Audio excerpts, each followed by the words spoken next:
Here is the recap of the first season of Sandman. In addition to our world, there is a dream world ruled by the main character Morpheus, one of the Eternals who represent certain aspects of the universe. In the series, we're only shown 4 of them. Morpheus is a dream. Also, we have death, desire, and despair, but there are actually more.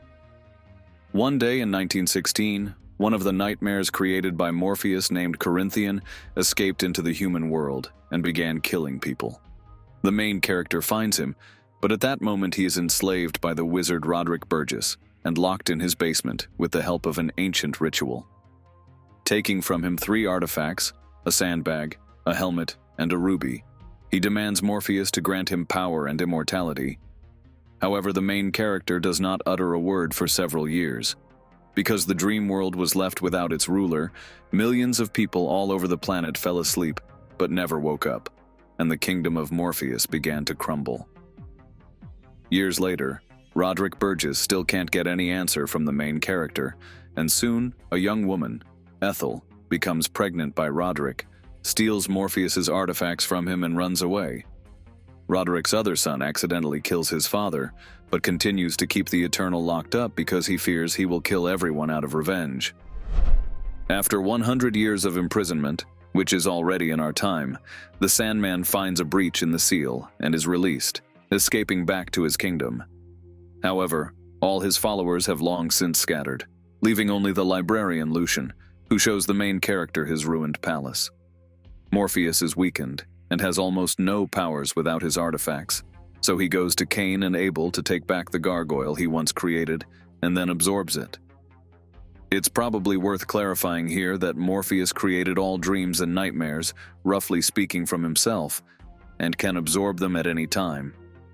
Cain and Abel are not happy that their friend is dead, but soon the main character gives them an egg from which a new gargoyle is born. Morpheus contacts Fate Mother, not to be confused with just Fate, which is eternal. He learns from her where his artifacts are, and the information is not very accurate. Lucian advises him to take a raven with him to make it easier to find the items, and introduces the main character to Matthew, who will follow him throughout the season and occasionally help him. To find the sandbag, Morpheus contacts Joanna Constantine, a demon hunter, and together they find it. The main character also learns that his stolen helmet is now in hell. He goes down there, where he meets Lucifer and his assistant Mazikeen. However, the ruler of hell does not want to just give up the helmet and offers to play a game. The protagonist wins the game by humiliating Lucifer, after which she holds a grudge on him, after which Morpheus takes back his helmet. Meanwhile, we are shown the same woman, Ethel, who stole artifacts from Roderick Burgess in the past. Thanks to a ruby, she was able to prolong her life, as it can be used to grant any wish. Corinthian, the very nightmare that escaped Morpheus 100 years ago, comes to her and informs her that the Sandman has been freed and is looking for the stolen items. However, the woman says that for some reason she exchanged them for a protective pendant, which also prolongs her life, and thanks to it, no one can harm her, including Corinthian. Ethel, being very rich, is sent to a guarded asylum where her aged son John is, who has gone cuckoo over the years, because his mother, knowing that Morpheus will come for her one day, constantly moved from place to place. Also in the past, John used a ruby to grant various wishes, and ended up killing several people, for which he was put in this institution. However, he reconfigured the ruby so that only he could use it, and hid it from everyone. In the end, the mother tells the whole truth about Roderick Burgess and Morpheus. Then she gives her son the protective pendant, and dies of old age. John, being now immortal, escapes from the asylum and takes the ruby, giving the protective amulet to the woman who gave him a ride. Being a bit crazy, he wants to use the ruby to create a world where all people speak only the truth. But because of this, the world becomes chaotic, and people start to lust, and then kill each other. By this time, Morpheus collects his 2 artifacts and fights John in his sleep. The man is incredibly strong thanks to the ruby, but he does a stupid thing and destroys the stone, because of which his power returns back to Morpheus. As I remind you that everything that was created in the dream, including artifacts, is Morpheus itself. Soon the main character meets his sister Death, who notices that he is upset. Morpheus tells her that he has lost the purpose of life, and she reminds the main character that they did not create mankind, but on the contrary, people created such concepts as sleep, death, passion, and more. Their purpose is to serve people. Then we are transported to the year 1389. There, Sleep and Death decide to see what a man named Hob would do if given eternal life. Death thinks that the man will enjoy life, and Morpheus thinks that he will beg in 100 years to finally be killed. The main character then introduces himself to the man, and for 5 centuries meets him every 100 years in this pub. It turns out that he enjoys life, and every time he meets him, he becomes more and more fascinated by the world. Morpheus gets closer to him, and they can be said to become friends, but the main character does not want to admit it. Just in 1989, their next meeting should take place, but at that time he was locked in the wizard's dungeon and could not come to the pub. However, in the present time, after talking to his sister Death, he finds Hob and admits that he is his friend.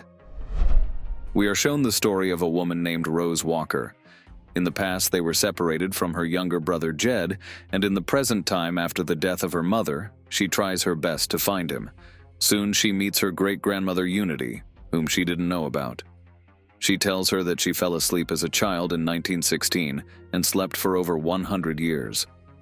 In her dream, she had a whole life, and even a child she conceived from a golden-eyed man. The woman woke up only recently and learned that she also had a daughter in the real world. But by this time, only great-granddaughter Rose was alive. The woman tells her that she is looking for her brother, and since Unity is the heiress of a wealthy family, she sponsors Rose in her search.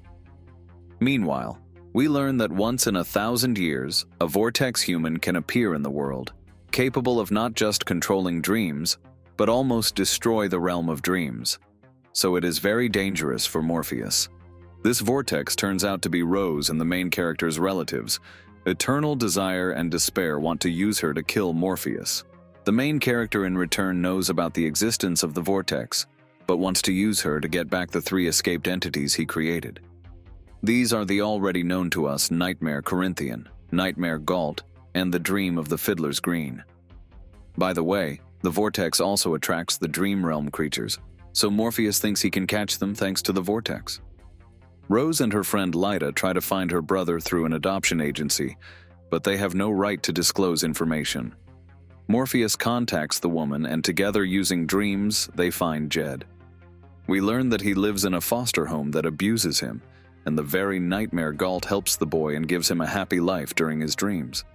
Galt actually wants to be a dream and not a nightmare, but Morpheus consumes him anyway.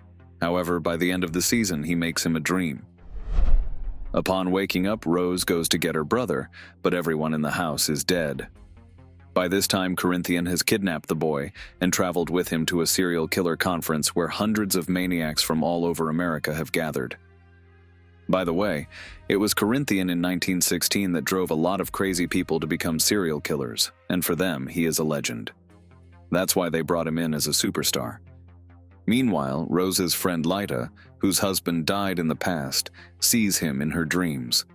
And since the vortex has erased the boundary between the real world and dreams, the ghost of Lyta's husband enters her dreams, and the woman becomes pregnant in real life. Morpheus notices this, sends the ghost back to where he came from, and tells Lyta that since the child was created in a dream, he is a part of the main character, and one day he will come for him. Rose, along with Gilbert, arrives at a serial killer conference. By the way, Gilbert is that escaped dream named Fiddler's Green. He's kind, but has almost no effect on the plot, and helps a little at the very end. Corinthian gives Jed to Rose and informs her that Morpheus actually wants to kill her, as she is too dangerous to his world, and offers to kill the main character. Soon, they all meet in a dream, but Morpheus convinces Rose that she is dangerous to more than just his world. If the dreams are destroyed, humanity will also die with her brother. The woman sides with the main character, after which he absorbs Corinthian, who just wanted to live and enjoy the human world. In her dreams, Rose agrees to sacrifice herself to save the world, But librarian Lucian finds an interesting detail in the books. It turns out that the great-grandmother of the Rose named Unity was supposed to become a vortex, but because of 100 years of sleep, this ability was transferred to Rose. Unity asks to pass the power of the vortex to her, and she will sacrifice herself instead of the Rose, as she is old and has nothing to lose. Also, before she dies, Unity tells Morpheus that in her dreams she became pregnant by a golden-eyed man, and the main character realizes that it is his relative Desire. The Eternals have a rule that they are not allowed to spill each other's blood, so Desire created a descendant of the Eternals in hopes that Morpheus would kill her by breaking this rule. The main character goes to see Desire and warns her not to do anything else stupid, but he doesn't know that all the misadventures that have happened to Morpheus throughout the season have been set up by Desire.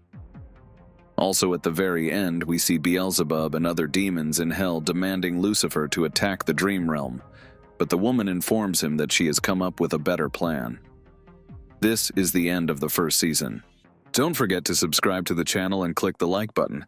Thanks for watching. Goodbye.